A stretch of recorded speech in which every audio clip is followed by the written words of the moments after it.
Do we have any new people at the meeting today? Of course. Do we want to go around the room and introduce ourselves, starting with Courtney? Hi, my name is Courtney Jackson, and I'm the Director of Purchasing for United ISD.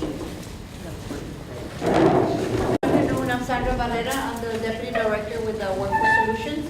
I brought a guest, my daughter Shelby Barrera. She is a Laredoan and she works for the City of San Antonio. Welcome. My name is Alma Google, and I'm the Executive Director for South Texas Food Bank. Welcome. Erasmo Villarreal, and I'm retired from the city of Laredo, and I am now self-employed in the agricultural business.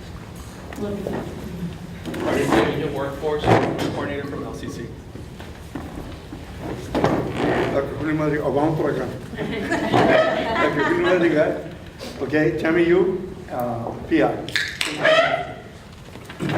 Hello, my name is Diana Gonzalez. I'm representing Alpha Forwarders in Laredo. My name is Dolores Weiss Barrera. I am the Executive Director for UISD Secondary Schools. I am Silvia Garcia, the Early College High School Counselor. My name is David Garcia. I'm Assistant Superintendent for Human Resources for United ISD. Duarte Santos, Superintendent, United ISD. Julio Gonzalez, Associate Superintendent for Construction with UISD. Orlando Cepeda, I'm with LCC, Chief Officer for Facilities and Oil and Gas Institute. My name is Mr. Lopez. I'm the Associate Director of the City Health Department. Good morning, everybody. Julie Bassan, Executive Director of the Youth Health Science Center, Area Health Education Center. Good morning. I'm Javier Moctezuma. I'm the former chairman of the board for the Chamber of Commerce and retired. Jorge Gonzalez with Falcon Bank and Health. Lyda Benavides, Assistant Superintendent for Business and Finance for United ISD. Good afternoon, my name is Yesenia Sandoval, and I'm the Dean at the Early College at LBJ High School. And I would like to introduce the next guest. Some of you may heard that I have received a promotion to Executive Director for Federal Programs, and I'm very proud to announce that Angie Sanchez is going to be the new CTE Director, so you will see her at the next meeting. She will be in charge. And you want to say something? Angie, you want to say something? Angie is a graduate of United High School, and so she's a product of UISD. I look forward to working with the Laredo community. I have been with UISD for over 20 years now. I know a lot of you here today. I've started with the CTE program, and I'm continuing, and I'm very excited to take on this position. So at the next meeting, I'll be directing that meeting. But thank you so much for being here, and I look forward to working with everyone.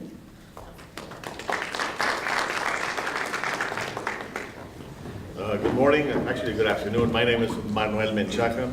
I'm the Director for Energy and Environmental Management for UISD. Enrique Rangel, Assistant Superintendent for Facilities and Construction for UISD. Carlos Rodriguez, Protexta. Blas Castaneda, President of CTA Global Solutions. My name is Jacob Puig. I'm the CEO for Laredo Sports Medicine Clinic. Rafael Martinez Martin, Director for Laredo Federal Credit Union.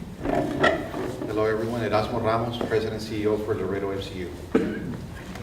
Welcome everyone, and we have a full agenda, so we're going to get started with our first agenda item, which is our UISD budget update that will be presented to you by Lyda Benavides, our Assistant Superintendent for Finance. All of the information is in the little booklet, so we're on tab number 1. So you will have her presentation for your notes. Yes. Good afternoon. I'll try to be real brief, just to bring this group up to date with our budget. I did look at our past presentation. I talked to the same group. I think it was back in May. So there has been a lot that has happened, believe it or not, since May. Okay, this one's December 4th. The one that you probably have is May. Okay, but go ahead and pay attention to this one. It has changed a little bit. Pretty much, we took our budget to the board this past August.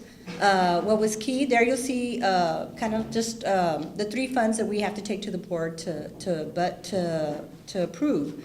Our general fund, that's everybody. Everything you can think of that you see out there, the schools, is now at $339 million. Our debt service, this is where we pay back the bonds that we issue. Pretty much our credit card bills, $28.6 million for this coming year. And then our food service fund, it's something from Texas Education Agency that we must approve its own budget. So that one is up to 25.9 million. So altogether, our budget that got approved by the board was over $394 million. At this point, we are probably one of the biggest companies in Laredo, Texas. We do have 6,000 plus employees, full-time employees, another 600 substitutes that come to our campus. It is, oh, thank you. Well, wow, something good happened. Okay, so the budget issues that we were addressing this past summer was, of course, the legislature was in session starting last January till June. So we're holding our breath every day to see what they're going to do to us. So pretty much, there were 2 funding bills that impacted United ISD. House Bill 1 did provide more state funds per student. However, because our values, our taxable values were growing, we actually kind of received less state revenue than we did the year before. House Bill 7 was a new bill that actually provided $7.7 million to United ISD. And what this was based on, back in 2005, we actually had a tax rate of only, only $1.38. I know it sounds still a lot, but there were many school districts in the whole state that were at $1.50. Since then, there was a change in our funding mechanism, and actually, school districts that had a low tax rate got gypped with this new funding mechanism. And so that was recognized this past session in recognizing those school districts that had less than $1.50 back in 2005. We had $1.38. Now that new tax rate is actually $1.04. And we're not increasing it. That's our maintenance and operation tax rate. So we are receiving about $7.7 million for each of the biennium years, this year and next year, just based on that House bill.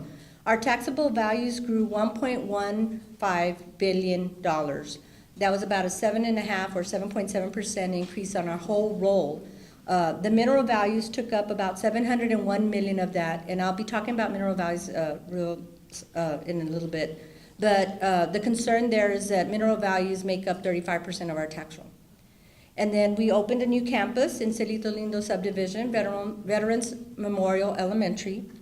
And one of the things that we had to do early on in our budget process, we actually asked campuses and departments to reduce their non-payroll items by 20%. And you're wondering, like, why? You're getting more money per kid. Well, not really. Their funding mechanism is kind of funny. If you become wealthier in your tax values, they send you less state money. We knew that was going to happen, and so we were preparing for that day. Anyway, the budget that we projected, $339.8 million, local taxes make up 48% of that, and state revenue is at 50%, and we based it on 43,345 students. The expenditures, we had a balanced budget. Payroll now makes up 86.5% of our budget. So the next time that we're talking about cuts, it really, non-payroll is, less than 15% of our budget. So where do you go? Anyway, really our budget just grew by 3.7 million. So in essence, with everything that goes up, and I know y'all are business owners or are part of businesses, 3.7 million with 6,000 employees. Where did your growth come from, in your budget? Well, the cuts to the non-payroll made up for what we had to come in with payroll. Non-payroll costs, there's a breakdown of where our non-personnel costs are, of course, at the campus budgets, extracurricular, the department budgets, and, actually department budgets, they take care of a lot of aspects. In there is our insurance for general liability, extracurricular, everything. Debt payment, we have some debt that we pay out of our general fund. We borrowed in the past for buses and furniture and things of that nature. We haven't borrowed in a long time, but I'm going to tell you we may have to eventually. We have a fleet of over 300 buses, and about 55 of those buses will become 15 years old probably in the next 2-3 years that we will have to replace. TxDOT, in fact, DPS, in fact, every time one of our buses are in an accident, right away they ask, how old is that bus? Besides looking at the maintenance records and everything. So we do have a replacement plan scheduled for our buses. Utilities, and I know there's going to be a conversation about that. A little less than 10 million got budgeted. There's our fuel line item. And our capital equipment and others, we do have some money in there for buses, For vehicles, and these are really maintenance vehicles, we do have a staff that goes out to all our 40 sites to either repair, maintain, et cetera, our different campuses. And then $300,000 for marquees, and I don't know, maybe y'all have noticed that in some of our campuses, we have replaced them with LED marquees. We're trying to do that. We did it in 2 phases. This is the 2nd phase, and so you'll start seeing your messages to your parents, messages to the communities will be displayed in this really nice marquees. So we're moving to the 21st century. Debt service fund budget, this is the one where we issued our debt. We did issue $100 million, or our 2nd phase of our bonds from the bond election of 2013. We issued $100 million this past year. We did increase the tax rate for the debt service by a penny. So we did issue $100 million, but we were able to sustain just increasing the tax rate by a penny, and a lot had to do with those increases in values that we got from the minerals and from other commercial and residential increases in our area. We did propose a balanced budget for debt service also. The child nutrition budget is at a little less than $26 million. We do feed over 43,000 kids, and now this was actually in effect this past year, but every one of our students eats their first meal free. We no longer collect from our students. The only thing is that all parents need to complete an income survey annually, and now we're having them completed through our online registration system. So that kind of took a lot of headaches away, having to collect from some of our students and some being free and reduced. So we thought that was a very successful program, and it has been. Just a little background with all these numbers. This is some activity that's going on in our district. We sold some acreage behind our STEP Academy. We relocated our STEP Academy to Rio Bravo, to one of our empty campuses there, to Juarez Lincoln. It got modified to accommodate that particular service. We purchased almost 15 acres in Lomas del Sur subdivision for one of our new elementaries. We purchased almost 17 acres next to Alexander High School to help with that renovation of the bond program. Now, every time I'm talking about anything that's on this slide is from our general fund. This is not money coming from our bonds. Our bonds are dedicated to the building of the schools and renovations that got presented to the public back then. We purchased a warehouse on Gale Street for district support services and facilities. It had been many years since we expanded in that area. We did buy the service center next to Paul Young. Oh my God, Mr. Rangel, it's like 1992, 93. So it had been many years and just outgrew it. So we were able to support that. And then, of course, we're continuing our bond program, and Mr. Rangel will allude to that, and we'll be very busy this coming year.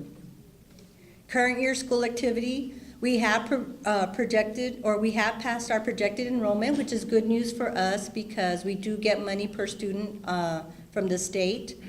We completed our first year of online student registration, and some of you are parents. We hope that you enjoyed using that instead of signing 100 forms for every child. We are in the process of completing our first year for the United Early College High School located at LBJ High School with 141 students. And we are completing phase 2 of the mobile learning devices rollout in our classrooms. This past summer, with the help of purchasing and CNI's plan, we got iPad Airs for various core subjects in middle school and high school. We purchased iPad minis for elementary 3rd grade. They have seven centers, or 7 devices. They call them centers. So that's worked out real well at the elementary. And then we started investing in what they call Chromebooks. And I'm going to tell you the Chromebooks are a lot more inexpensive, I guess. They're not cheap. They're inexpensive compared to the iPads. And they seem to be working. We're getting more devices into our students' hands and with the different programs. All in all, we probably purchased or leased over 7,900 devices this past summer alone. So there was a tremendous rollout of devices out there. And then this is where I have to start looking at the future. There was a presentation by the mineral valuation firm to the Webb County Appraisal District, and of course we all know this unless you've been not reading the paper the last 12 months. Gas production is down, prices are down, revenue has been affected. for our gas and oil companies. Oil's down. So drilling activity has declined. There's still something going on out there. However, we really think that our values in our role are going to be impacted. So that's what we're going to spend the spring doing. When I get back from January, I still want to enjoy my Christmas holidays, is we're really going to start looking at that carefully. We always promise that we are not going to cut services to students. We're going to continue our bond program. And at United, I've been here 22 years, and we just keep going with the flow. We just keep going and doing what we have to do for students and our community. So I don't know if anybody has any questions. That's the next slide. I know that was brief, but I hope I didn't take anybody else's time. Do you have any questions? Anybody? Anyone? Perfect. Thank you.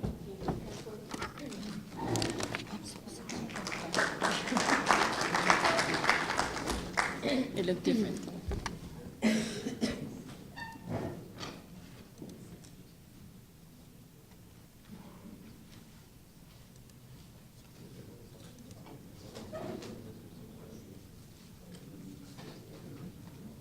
And you can just okay. Good afternoon. Again, I'm Cordy Jackson, for the record, the purchasing director, and I was asked to come here today to give you some information on one of the contracts that our office negotiated with the help of Mr. Menchaca. He was very instrumental because he is our energy manager, and I'll have him come up and do a slide at the end. My presentation really is very, very short. We have our current electricity contract is due to expire December 31st, and our new contract will begin January 1. Our contract was with Hudson Energy at the energy-only rate of 0.0704, with your transmission and distribution charges, which vary, but an average is about 0.059070, for a total rate of 0.12947. Our estimated annual kilowatt hours for this coming year, beginning in January, is 60,805,134. And if we still had our old contract in place, we would be paying about $7.8 million. Our new contract that we negotiated and entered into July of this year is with MP2 Energy. Our rate has dropped. It's the energy rate is 0.04361. With the TDSP the same, because those are really not done by the electricity company, for a total rate of 10268, which would be a savings per kilowatt hour of 0.02679. Using this contract, we'll pay about $6.2 million this next year, giving the district a savings of $1.6 million for the first year of this 5-year contract. Here we have the projected annual consumption for the contract term. You'll notice that this first year, our projected consumption is at 60 million, but by the end of our contract, we'll be at 83 million. The reason for this is all of the new construction that we have because of the bond.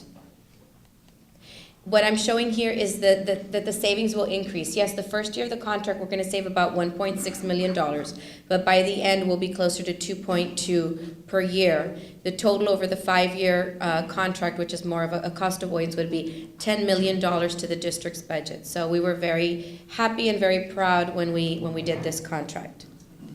And this is just a slide showing, what we would have paid versus what we project to pay. Of course, it's projected because we do have some energy plans coming down the line, and hopefully we'll actually reduce our consumption some. Mr. Menchaca, do you want to come up and go through this is just another graph. Go ahead and start.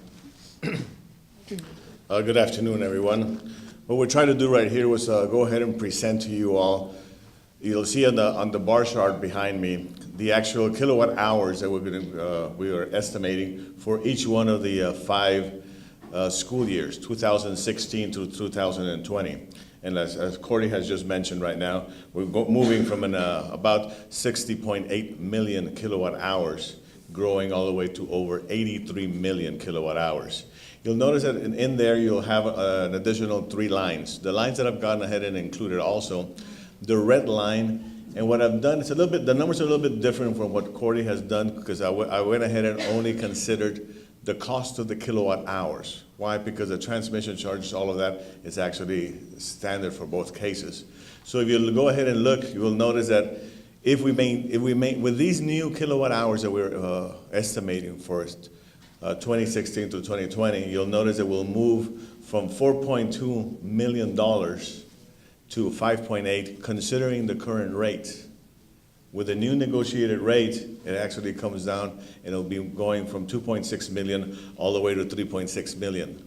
At the end, in other words, when we complete 2020, the amount that we will be spending for kilowatt hours on 2020, which is 3.6 million, is actually less than what we're going to be spending in 2016, which is 4.2 million considering the current rate. So this is even considering all of the introduction of the new schools.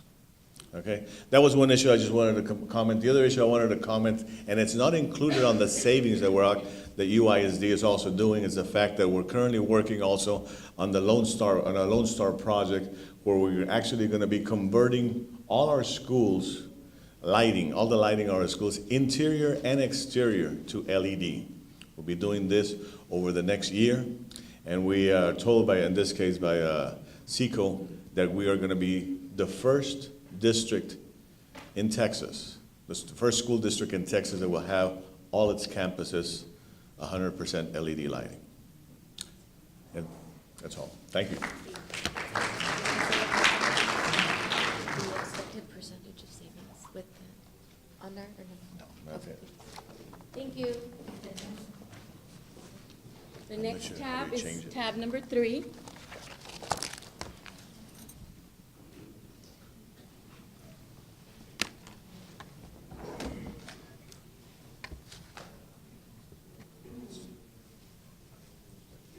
We're at the slide for the Perkins grant, the Title I Part C Carl Perkins Technical Education Grant. And this has to be presented to the advisory committee for your information. And it shows you the amount of money that we received this year, for the whole year, from the federal government. Let me get my glasses.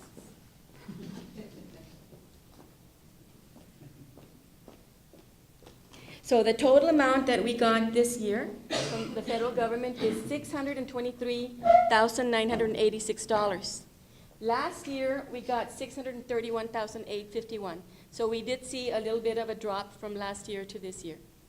And just for your information, $40,000 of that is allocated to payroll costs with aides to supervise students on rotations, substitutes for teachers attending CTE meetings, teacher externships. The professional and contracted services, $120,000. That is going, this year we had an initiative because of the teacher externships that we conduct and because of the evaluations that they give us. We understand that reading and writing literacy is critical. And so what we want to do is we want to do our part in career technology to help improve student literacy. But we want to do it within our own content area. So what we're doing in essence is helping the English and the reading departments through content that is interesting to the students in all of the electives. And so this is about $120,000 this year. And what's going on is we have a staff development session district-wide. All of the middle school and high school teachers are there.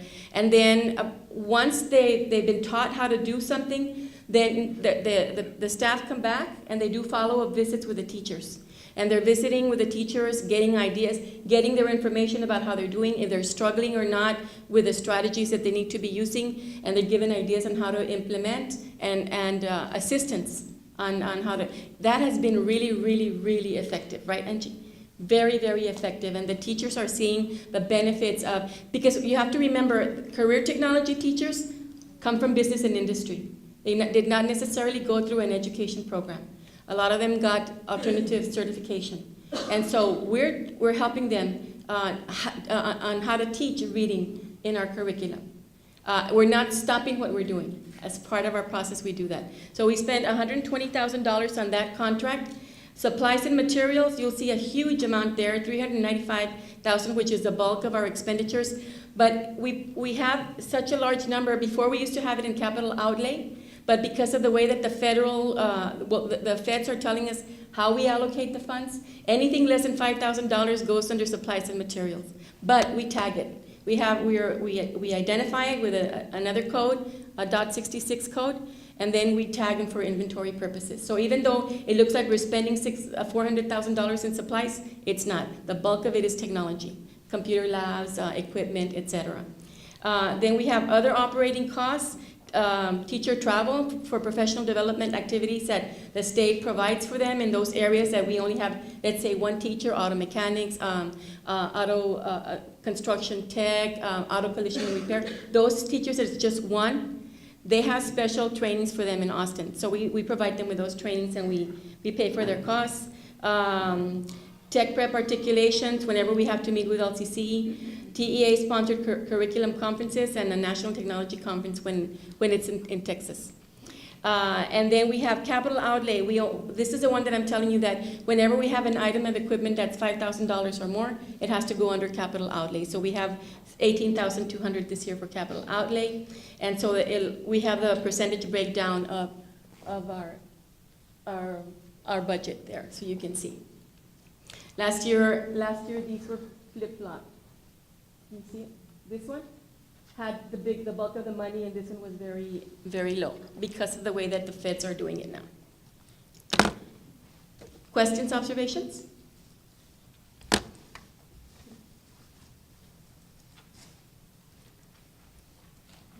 This one is just an infographic for you to see some highlights of career and technology. And the data that you see here in this infographic is from last year, because we're always operating 1 year behind. And so just to give you an idea, there are 15,357 students enrolled in CTE, and that's middle school and high school. But in high school, 11,621 students are enrolled in a coherent sequence of courses, which is aligned with our endorsements. A lot of you have been hearing that now the graduation requirements include an endorsement. Well, Career Technology has been doing endorsements since 1998 or so. And the state, I guess, liked what we were doing with it. They've adopted it, and now they've also got endorsements for reading, for science, for social studies, whatever area the student is interested in, there's an endorsement for that. And what it's doing is it's allowing the students to concentrate and take more electives in the field that they're interested in, and to take higher level electives or core curriculum programs. Other highlights, 5,133 students earned industry standard certifications. And this is strictly for our high school students. And on the next page, you will see what types of certifications we offer and how many are offered, how many are earned in the different certification areas. The infographic, I shared it with you in color. It's in the back pocket, so you can put it in your bulletin board wherever you work. And you can brag about how great Career Technology is in UISD. We're going to start, any questions so far on CTE? Okay, we gave you an update last time on what we were going to do with our early college program. And I'm very happy to say that we have our dean of our early college program here. Let's welcome Yesenia Sandoval. I'm going to share with you one slide, and she's going to do the rest. And then we're going to show you a little video of the kids that are currently in the early college program. You have the demographics. We're on tab number 4. You have the demographics there for you. Of course, we know that the bulk of our community is Hispanic, so where am I? 99% of our students are Hispanic students, only 1% African American.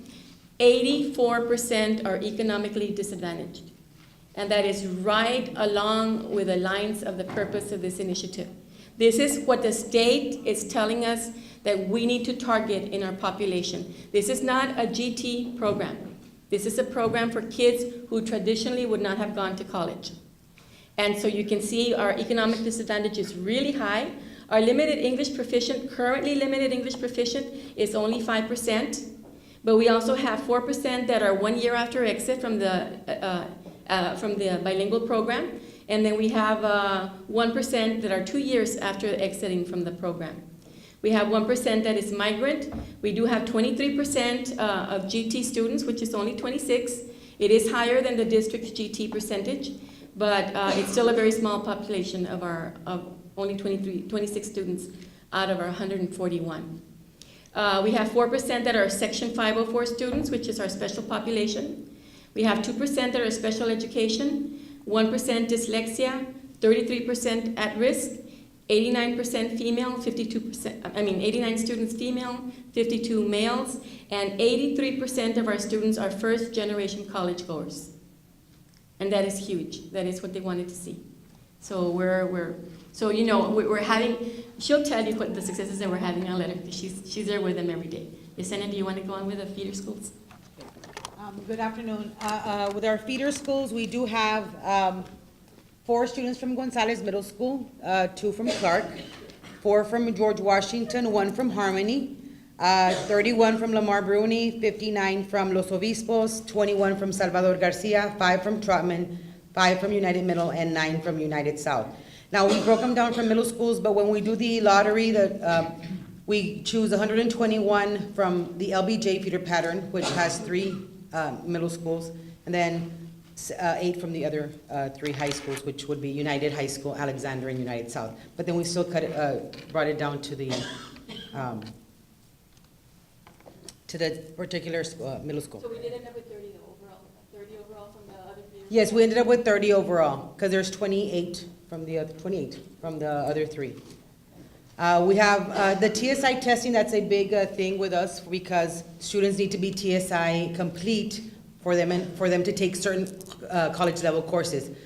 The 3 courses that the students are taking this freshman year or their freshman year, they don't have to be college ready, but we did start them in the summer. We started a TSI camp. Very proud to say that 41 students are totally complete. 41 freshmen, incoming freshmen, because they hadn't had any freshmen, any 9th grade education. They were 41 of them are TSI complete. That means that they passed all 3 areas of the TSI. We still have 57 that are pending the writing, 73 that are pending the reading, and 91 that are pending the math. And those of you in the college area know that your classes end next week. Ours don't end until January 15th. So what we're doing here at LBJ High School with the early college students, the professors that are teaching the college level courses, they're going to be doing a TSI review so the kids can test in January to see if we can get more kids to TSI, to be TSI ready. Okay, because they're done with a college level course, but our UISD we're still working. Yes, and maybe they might not understand. I don't know if y'all know when we're following the best practice that I think was developed by UISD, and that is that our teachers, our dual credit, our dual enrollment teachers, our dual enrollment students are assigned a teacher to be with them for the entire semester. Right, I mean, to be with them as they're going to class, coming back to school, and then on the days that they're not attending college, they're still with the students, reviewing, reinforcing. We're doing the same thing with the early college. In the early college program, the adjunct professors are our own teachers that have been approved by LCC. So Tuesday and Thursday, they're taking the dual college class, and then Monday and Wednesday and Friday, they stay with the same teacher, and the teacher is reinforcing whatever concepts were taught Tuesday and Thursday. So that is why we're having such a tremendous success rate. And this is all because of the support that our superintendent has given us to make sure that someone is with the students all the time that belongs to UISD. What I wanted to really emphasize here is that the 41 students that are TSI complete were 8th graders that were in a camp in June. And they became college ready at the end of their 8th grade year, really, before even beginning their 9th grade year. So these are 8th graders that you already saw the demographics. They're not your GT students. They're regular students that we believe very strongly can do this, and we provide all the support that is necessary so that whatever they need to pass a test, we're providing for them. So 41 8th graders were college ready by the end of their 8th grade year. And I think that that's huge. Tell them about what they say whenever we go to other conferences, like how. Okay, well, since we were freshmen, we're gonna upgrade to sophomores, but when we would go to all these conferences, we were like deers in headlight, right? Okay, what's going on? We've never been here. All these people had been in the business for 10, 12, I think the oldest one is 13 years. They said, how many kids do you all have? Everybody has 30 kids, 25, and I would look at Dr. Carrillo and I would look at Ms. Barrera because we were all there at the meeting. We have 141. And this is our first year and here we are. But when we were looking at the numbers, nobody had the 41% of their kids TSI ready, not even after all of these years. So then that's very impressive in our end, and we did have a lot of support from LCC during the summer because they actually did the boot camp in the summer. LCC came to our campus for 3 weeks in the summer, and the kids were there reviewing in the morning and in the afternoon. We had 2 sessions because we wanted to give the kids the opportunity to do other things because kids were like, well, I'm in a basketball camp, I'm in a baseball camp, and I'm going here and I'm going there. So considering and comparing ourselves to the other early colleges across the state of Texas, our numbers are very impressive in the sense of how many kids are ready. We do have a big commitment. We have stories like a mother needing to go get some medical attention in Mexico and was gonna withdraw the daughter for 2 weeks. Well, the little girl started crying. She said, Mom, I'm in college level classes. I can't be absent for 2 weeks. Single mom, she said, well, who do I leave you with? Well, she had to end up bringing her son who was working somewhere in the oil field or somewhere that was gonna be able to come down for 2 weeks and take care of her. Wow.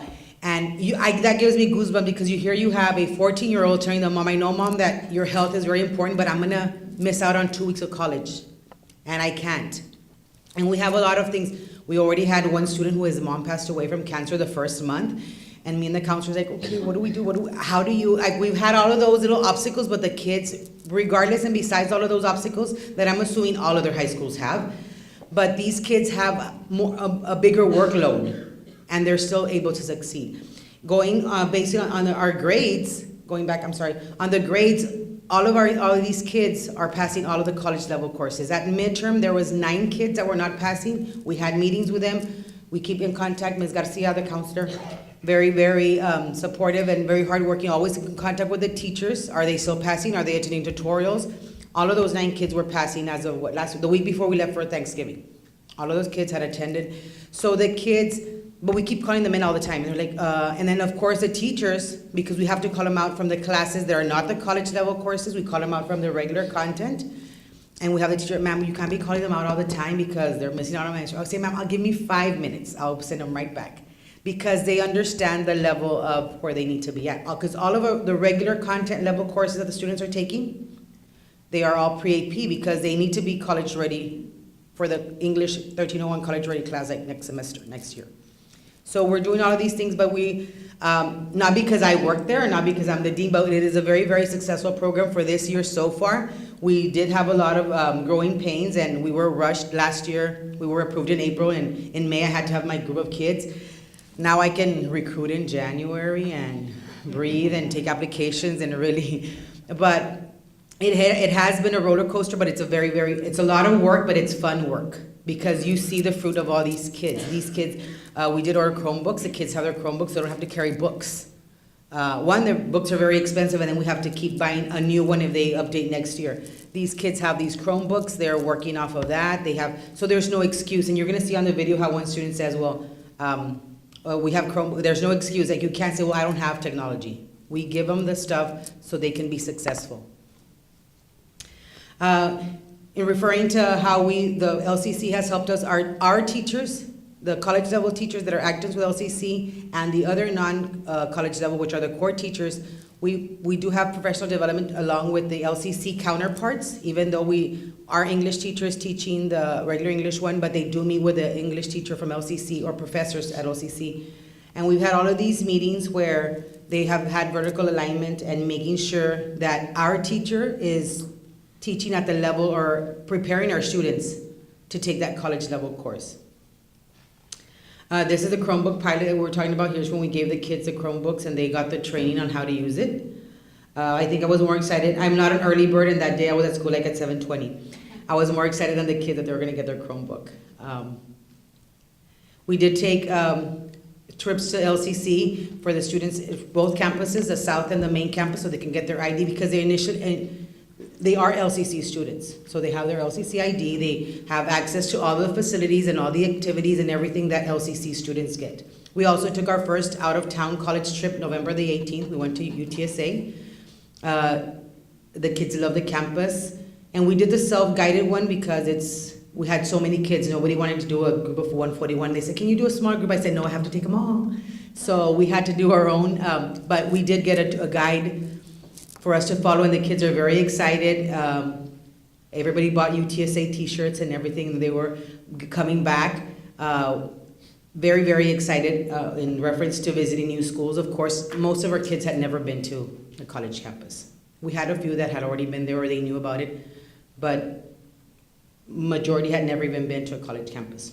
I had to explain to one parent what UTSA. I said, oh, they're going to UTSA. She went in for a meeting and she said, ¿Qué es UTSA, ma'am?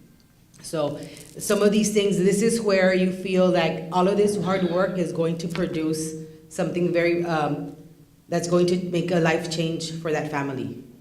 And if we do 141 a year, we're changing the demographics of South Laredo tremendously. Well, Laredo in general, right, but the majority in the South. These are the courses the students will take next year. They'll take Spanish, psychology, sociology, English 1301, and U.S. History 1301. So those of you, Mr. David Garcia, these are the teachers we're looking for with masters, because we do want our own teachers to teach our kids, because that's a big, big savings to the district when our own teachers can teach these college level courses. And the reason I say is because I compared to our counterpart, the dean at the other district's early college. I said, what does your budget look like? And because he's also new, whatever, and we used to both work with LISD. And they pay, I don't know how much of tuition, just because their teachers are not from their district. So we're having that amount of money saved if we have our own, if we grow our own teachers with masters. So, excuse me, Yes. do the teachers get a stipend? Yes.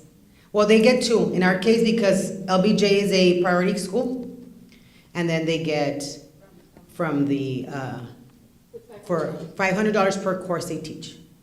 So they're teaching about 6 the whole year? So it's sometimes. Right now it's 6 because we only have 141. When next year we get to 300, it'll be more sections. Okay, on our timeline, January the 5th. Oh, okay. on our timeline for 16-17, January the 5th through the 11th, we're going to go to all the middle schools, and we're doing this in conjunction to the magnets that have existed for a long time, so they already had that in place. I'm tagging along with Mr. Rosales and their team. We're going to go and present our program, just like all the other 3 magnets present their programs, and then the kids will have a choice of whatever they want to. On January the 26th, I have the ECHS parent sessions, because in order for your child to be considered, you have to attend a parent session. I have 2 sessions. For extenuating circumstances, parents can't attend those sessions. We do the ones that they go to our campus, and we give for those that need to, but we can't have that many individual sessions. But we do have January 26th and 28th. That's already been set. We will be posting it in the newspaper. It will be out on our newsletters. And all 8th grade students will get a postcard during the month of December to announce this information.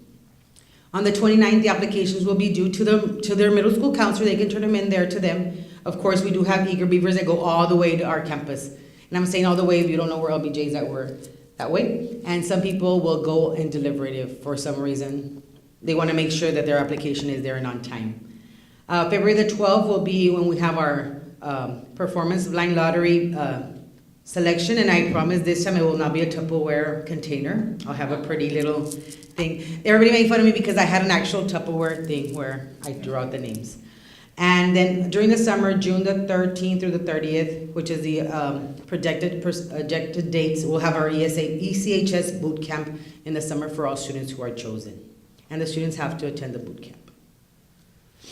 That's all of my presentation for the early college. I do want to thank Dr. Carrillo for all her assistance. Of course, Ms. Garcia, my counselor, that is always, Ms. Garcia, we need this, Ms. Garcia, we need that, and she's always, okay.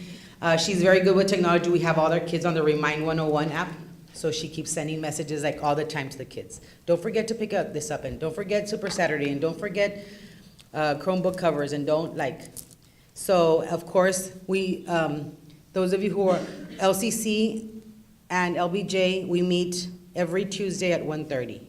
We hadn't met for the last 3 weeks, though, since before. That's when I saw Mr. Treviño, and I said, hi, I missed you, because we see each other every week.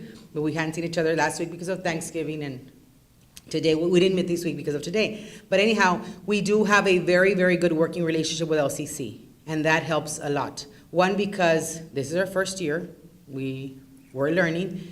And we've always had classes with LCC for the dual enrollment, but not to this level of numbers. So thank you to LCC, Dr. Carrillo, UISD. Yes, Mr. Villarreal. I have a question. Yes. Is there any criteria for the students to be able to apply for early college? No, sir. So it's just an application and it's a random selection? Yes. The parents do have to attend the parent session. Okay. Yes. Great. But it's open to everybody because of the demographics that we need to target from the state. So it's open to anybody that wants to. Any eighth grade student that lives in the UISD boundaries can apply. When there is no GPA, Yes. no GPA. No requirement. And tell them what the teachers are saying. We have some other, because you know how we have the early college teachers teaching with college professors, and then we have our regular teachers teaching, like the regular English 1301, and they're teaching only early college kids, and the teacher will say stuff like, I don't want to teach the regular kids anymore, I want to teach these. I'm like, they are regular kids. It's not like they're the ones like the other magnets you test, and you have to pass the test to make it to that magnet. We don't have that requirement, but it's just the expectation that we give to those kids since summer, since that parent session, because we have the parents and the kids there. These are the expectations. It's gonna be hard work. You can come in, but if you think you can't do that, please don't apply because you're taking up somebody's slot. Yes, Mr. Rodriguez. And you had talked about the performance of the blind lottery. I know in the past, just before everything started, there was a discussion about the blind lottery, see how it worked out and everything. It worked out perfect for us. So we drew the names, and then we had the numbers, the quota that we had to meet, and then we pulled out all the other ones and we put them on a waiting list. Because we did have some kids that applied, and when we told them you made it, they're like, no, well, I don't want to go after all. 2 left back to Mexico, 2 left, 1 to Dallas, 1 to Houston, or something like that, some up somewhere else. So then we kept calling the kids that were on the waiting list so they could come into the camp. But we didn't have a problem this year with the lottery. It was. So right now, you have 141, your expectations for the 300? Yes, well, You don't need 2 lotteries, or just 1 still? no, because those 141 are already in there. Okay. It's like Hotel California, you can't, once you're here, you can't go anywhere. You can't go anywhere else, no. You're there. Next year I get 100. You're stuck with me. Yes. It's a new cohort every year. Yes, like the two. A cohort every year of freshmen. Okay. So these kids will be sophomores taking the next level, and then we'll get a cohort of freshmen every year. A cohort I'll have class of At the 2000. end of 4 years, we should have about 400 students. Yes. Yeah, 400, 500, like we keep up. How many applied for the last year? 225. Now, Lisa, we're also sure with them, we're following the state guidelines. Oh, Yeah, absolutely. It's different than. Yes, absolutely. The reason that we have to do it like this is because the performance blind lottery is the ideal method for selecting students, because you want to get the demographics that we showed you, where the parents are primarily, for the kids are the first generation of college goers. The kids are at risk, the kids are from economically disadvantaged backgrounds, minority kids. And so the best way to do this, according to the state, is by a lottery, because the lottery also gives the chance to those GT kids that might not be at risk, blah, blah, blah, but they can still pull their hat their name in the hat.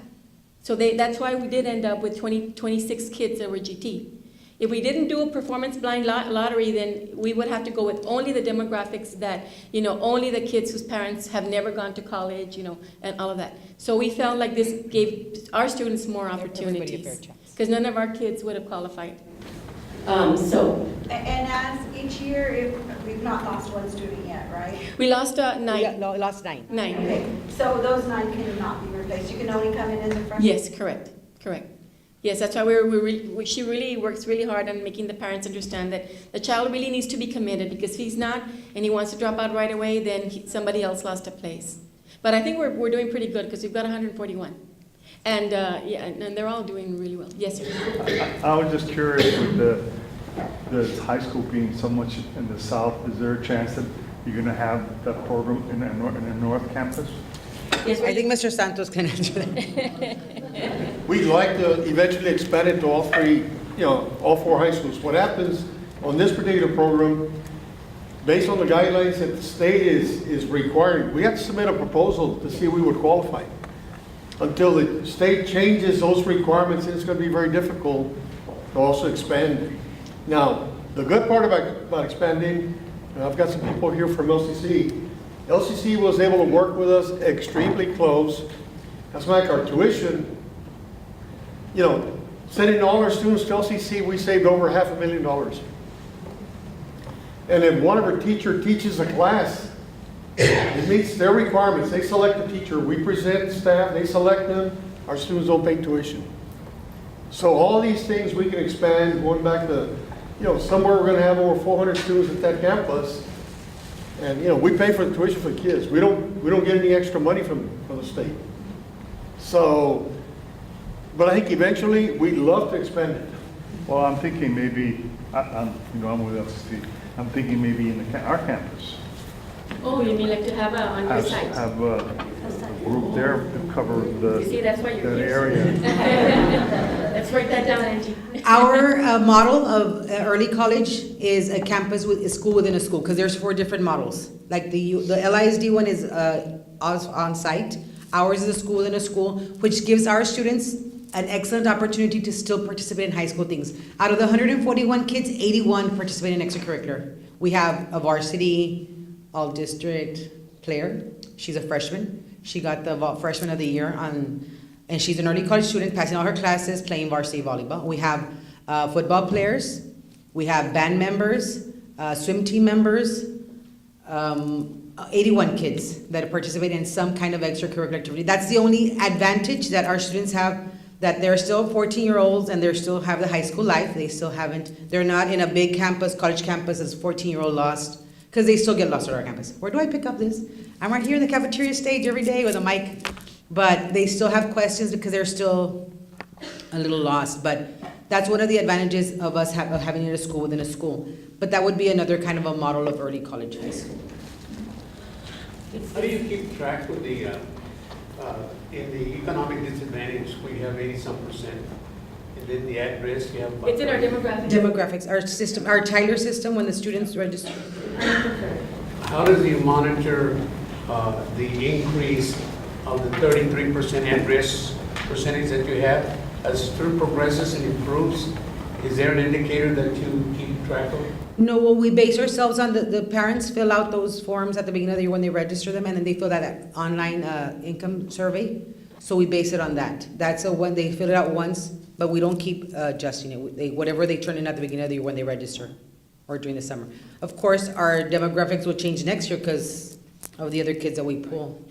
But cohort 2019, which is the first class, will have these demographics. And the other cohorts will be, we're going to have demographics for the whole campus, but those will be the campuses, yes. So in 2019, I invite you to the graduation. Are you sure about transporting the students also from? Yes, we do, and yes, in reference to, we do transport the 28 students. Our first student is picked up at 5:30 in Green Ranch, over there by Mines Road.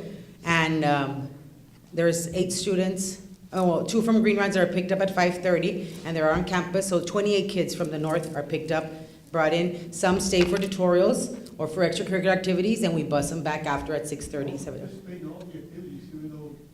Yes. Yes, whatever campus they belong to, they participate in our school activities, and we bus them in and bus them out. And if it's at 4 o'clock when they're released, our bus takes them back. If it's till tutorials, because tutorials is from 4 to 5:30, we also bus them at 5:30, and then if they say for extracurricular, we bus them at 7 or whatever time their program ends. So it is, it's a big commitment and investment from the district, a very big investment and commitment from the district. But I tell the students, this is what this costs, so I need a commitment. Like I always tell students, look at how much we're investing, but you have to give back. You have to do something with it. Any other questions?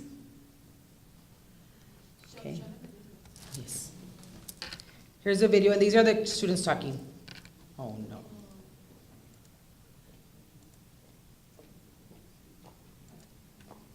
Well, you know what we'll do? Let me see if I can get it.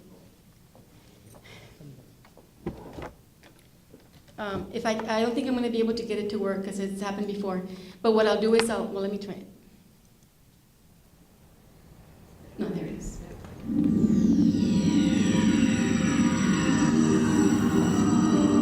I chose early college because I thought it was going to be a great experience and I decided to go for it. I chose early college so I could help out my parents with the expenses of college. When my parents found out that I got into early college, they were really supportive and happy for me. I chose to be in early college high school because I wanted to ensure myself that I would be able to get some sort of college degree.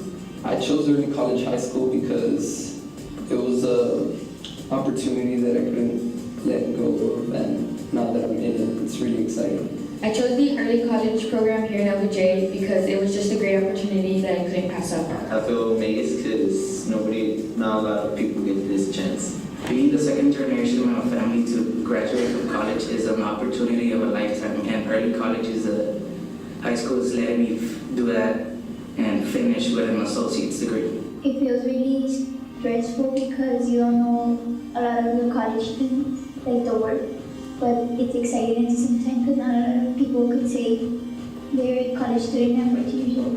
My parents were very proud and shocked at the same time because I would be going to a school that's 30 minutes away from my house. My parents were really excited when they found out I was accepted into college high school because we didn't really have to worry about applying to college. My parents were very proud because I will be the first generation, but the third child going to college, so they really thought that this would be a great head start for me. Being a college student at 14 is amazing because not everybody gets this chance. Being an early college student has advantages like not wasting that much money on student loans, and we get 2 years ahead than other high school students. I see myself more responsible and focused on what I want in the future. I see myself more determined because I want to be able to finish high school and college at the same time. I see myself as a really focused person, and I had to get used to the hard work and determination to finish, and hopefully after high school I can follow my profession. The early college program has helped me become more confident in what I'm doing because I'm doing college level work and high school level work at the same time, so it shows me that I can do this. I'd like to apply for Harvard University to study law. I would like to go to College Station, home of the Aggies, no matter what, because my brother went there and I want to go over there following his footsteps. I would like to attend the University of Houston. I'm interested in attending Baylor University. I'd like to attend Baylor University to study medicine. This program will help greatly with my profession because I want to study medicine to become a pediatrician. So that's a long career, and this 2-year head start will be a great opportunity to get on the ball. After college, I would like to attend St. Mary's University, following my sister's footsteps. Thank you, LCC and Early College High School. Thank you, LCC and Wolf Pride. Oh! Thank you, LCC and Early College High School. Thank you, LCC and Early College High School. Go Wolves. Thank you, LCC and Early College High School. Thank you, CC, and go Wolfpack.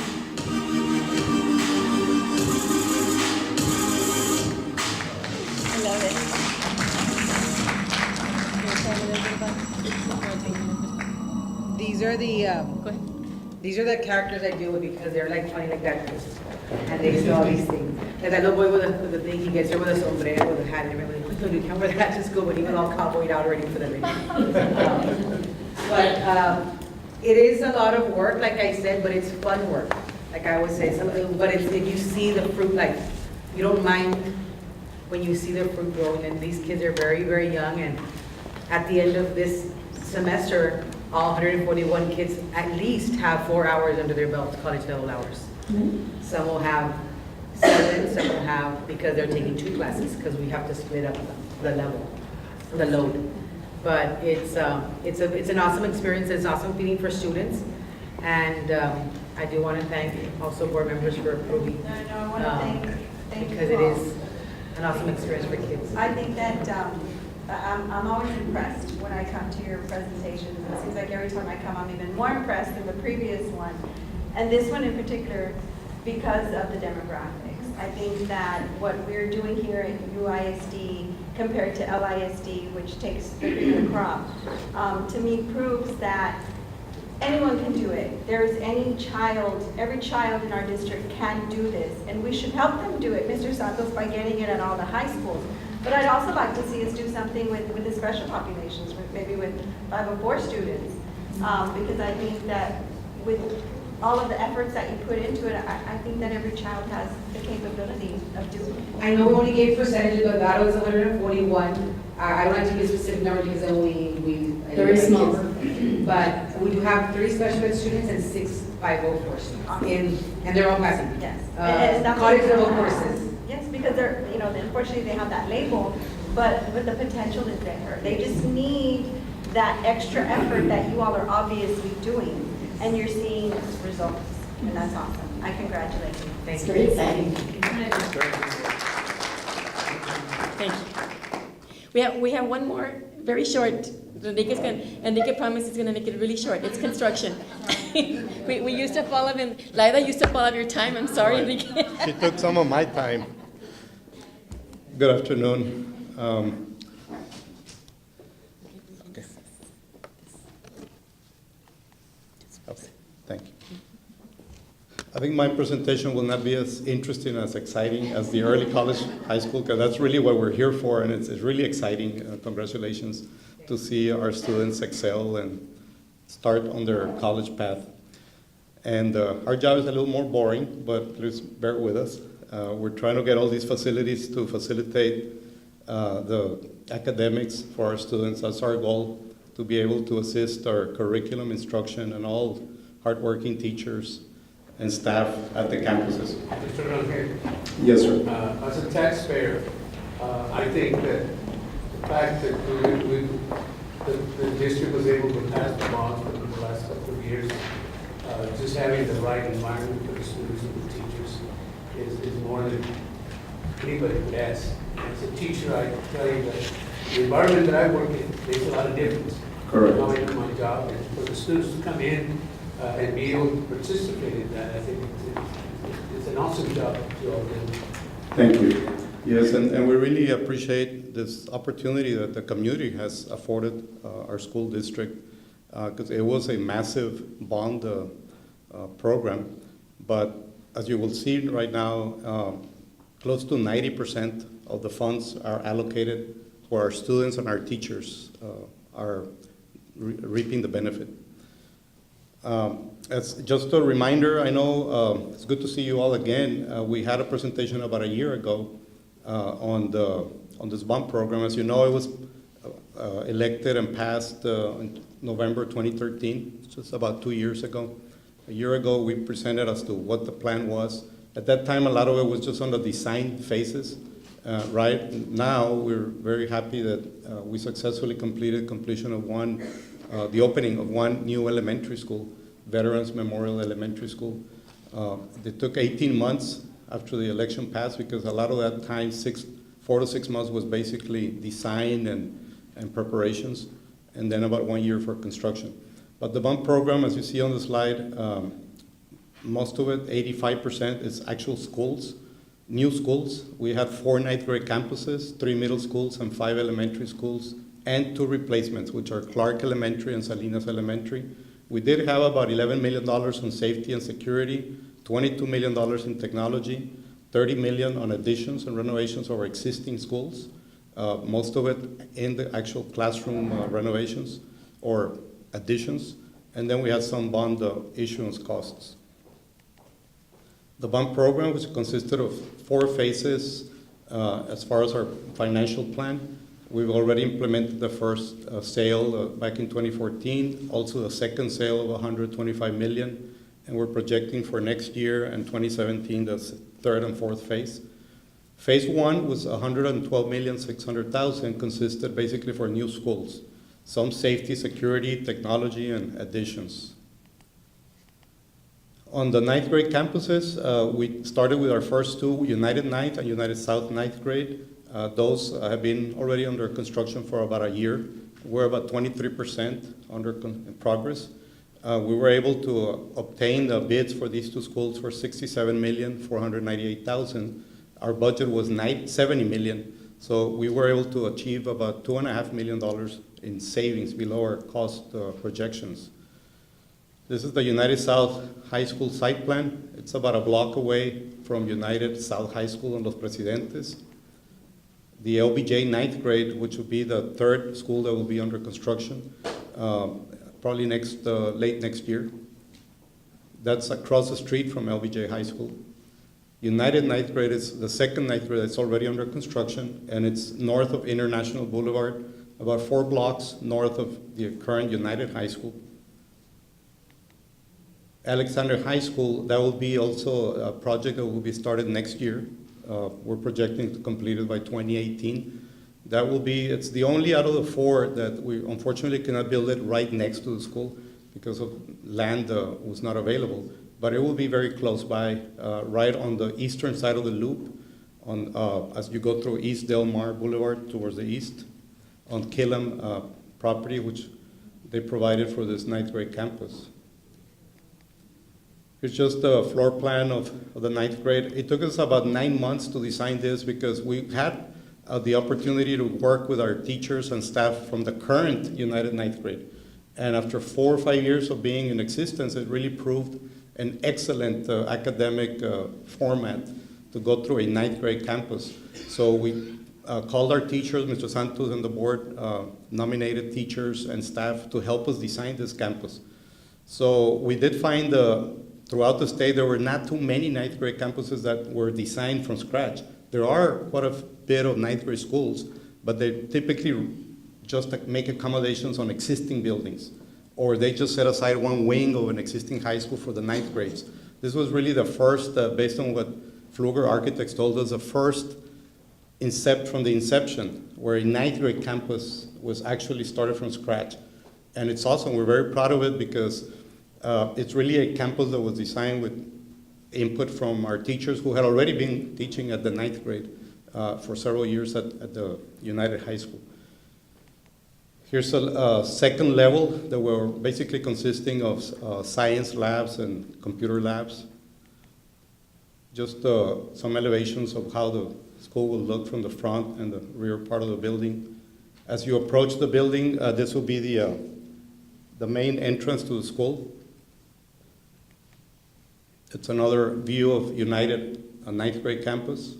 And we're trying to keep the design and the appearance aesthetics similar to the main campus, just so that there's still a continuity of the campus programs as well as the facilities. This is a view of the interior part of the open area corridors. If you're standing at the second level on those academic classrooms, basically the second level is all academic. First level, we have obviously some academics, but we also have the support areas, the library, cafeteria, gymnasium, and administration. One thing that I'd like to point on this is that if you stand at any point on the second floor, at any one of the corners, you can see 90% of the building, of the interior part. So that's something that teachers and administrators really emphasize. They want to have very good view and supervision because as ninth graders, sometimes they can be a little rowdy and they may get lost. So they wanted to make sure we have very good discipline and supervision of our students and everybody within one enclosed campus versus having to go outside to a separate building.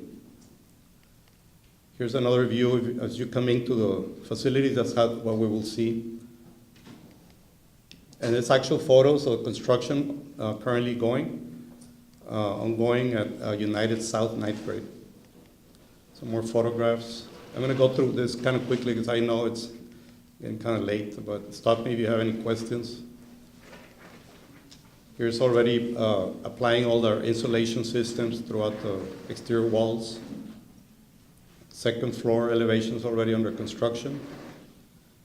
Now, other projects that we completed, as mentioned before, Veterans Memorial, our first elementary school. And once we designed this school as a prototype, the next schools will go a lot faster. It will take us between 14 to 16 months to build them. But this was one that was also, we had about 10 meetings with principals and teachers to help us design Veterans Memorial. We did use Killam Elementary, kind of like a baseline, and we made many upgrades and modifications, especially on technology. We realized technology is now such an integral part of our curriculum, and so we had to make many modifications to our previous elementary schools. And just to mention there that that building came in about $1.5 million below the budget. We were able to complete just about every request from our teachers. Here's the view of the elementary school. This is an older photo, actually, from a couple of months ago. It didn't have the name of the school, the wording at that time, because we took those photos like 5 days before school opened. So, but now it's got the name of the school, Veterans Memorial Elementary School, and this is the entrance as you approach our campus. We also replaced some of those, if you notice, some of the trees that were dead. It was the middle of August, so, but the contractor went ahead and replaced them with brand new trees. Just mention that because in another presentation somebody said that the tree looks dead. I said, yes, we knew that, but we replaced them. Yes. We've got playground equipment, and one concept, something teachers and principals really requested. We do have a courtyard at most of our newer elementary schools. And this is a major change that we made here where everything is hard surface. It's all concrete or pavers. We do have that exterior outdoor classroom. It's very beneficial for our teachers to go out with our students and teach class below that canopy. Most of the days that we have good weather, they go out there, and it's a very welcome change for our students. I think they have to reserve that classroom through the principal because it's in such high demand, as well as it's also used for many other activities. Some views of the entrance as you enter the school, and also our typical classroom, our kitchen, full service areas, some of the facilities for our students. Another school that we're just about to we just got started about 2-3 months ago is our new middle school. That's another school that's a brand new prototype. And the first one will be open on Highway 359. And it's a cost, design and construction of $19,700,000. It came in about $600,000 below our budget. So we're able to also, we had a different committee of teachers and administrators help us design this school. This is on property at the E.G. Ranch subdivision. Here's our site plan of our school, the floor plan. Using a similar Lamar Bruni Vergara as our prototype, but we made a lot of enhancements, and one major change that was made on this design was that our committee decided to go into a 2-story building versus one flat level. They wanted to have that structure to be more concise. That's the same type of centralized mall, we call the mall our main corridor, to allow for better supervision and good control of our areas. On the left side, you see all of our support areas as library, gymnasium, cafeteria, locker rooms, and the band hall. On the right side, as you enter the building, we'll have the administrative area, but then everything else is academics. The second level is all classrooms, science, computer labs, and home economics. Just some perspectives. Here's how the school will look from the front elevation. That's something our committee wanted, that our middle school be more, a bit different, have a little more different look, more like an academic institution versus different from an elementary school. Some of our middle schools in the past were almost either converted from being elementaries or looked almost like elementary schools. And as you see, this looks almost like a small high school to get students to that transition into the 9th grade campus. Here's another one that would be for one of the other 3. There's 3 middle schools under the bond program throughout the district. It's just some site work that was under construction last month already, as I mentioned, it already started. We also have another second project under construction. It's our second elementary school. We call it elementary school number 28 right now, but that will not be the final name. It's just our 28th elementary school. Like somebody mentioned, like Houston or Chicago, where they have public school number 280. It's not this. It's just currently until the board will designate a committee to name the actual school based on what parents and students recommend. Here we did have, back in April, we started construction. We're projecting to finish it really, originally we were hoping to finish it by June 2016. We're looking now more like December of 2016 because of major weather affecting the schedule. You know, we had a major impact on inclement weather and as well as city extending the road and other issues, but we are now on schedule to finish it next year. Again, this one came in at $40,600,000, about $1 million less than the budget. These are some construction photos. Alexander High School, not a project that has started yet, but it's on the planning stages. We're hoping to start it early next year, February next year. This is additions, like Ms. Benavides mentioned, the district purchased 17 acres to the east of Alexander High School. One of the main concepts that we wanted to implement is the opening of this new street to have a separate exit access into Delmar Boulevard for our students and staff. Right now, the only exit is right through the loop, and this front entrance and exit is basically only for administrators or visitors during the day, but all our parents, school buses, have to go out where the traffic signal light is located, and it was just a bottleneck. This will allow all of our students who will park in this area to exit on east, even though it's still Delmar, it's further east. We eventually will have also this road will be built to the south, and we'll have another exit into the south, leading us to the southern part of Alexander. That road, what Alexander Master Plan calls for, is that road eventually will connect to, I believe it's University Boulevard, and go out to the loop. So that'll be very good traffic circulation in the future. But for now, starting fully by 2017, this road will be completed and will be a great relief for our traffic issues. Again, this overall master plan was put together with the assistance of our staff and teachers from Alexander High School. One of the things that you'll notice here is this fine arts building as well as the FFA agricultural science facilities. We do have a band hall right now, but it's inside the building right now, it's that area. That will be increased about more than 100% in size to make it compatible with what United South High School or United High School has as far as band hall practice areas. The current band hall will be dedicated now to ROTC as well as career and technology facilities, oil and gas production, and health science. We also have, as part of this overall program, a lot of drainage improvements because we do have a lot of flooding issues there at Alexander that will be addressed under this program. We are relocating a softball field currently located at this point to the eastern part on the new property to allow for a larger detention area to facilitate all and take care of all the storm drainage issues that we are facing at that campus.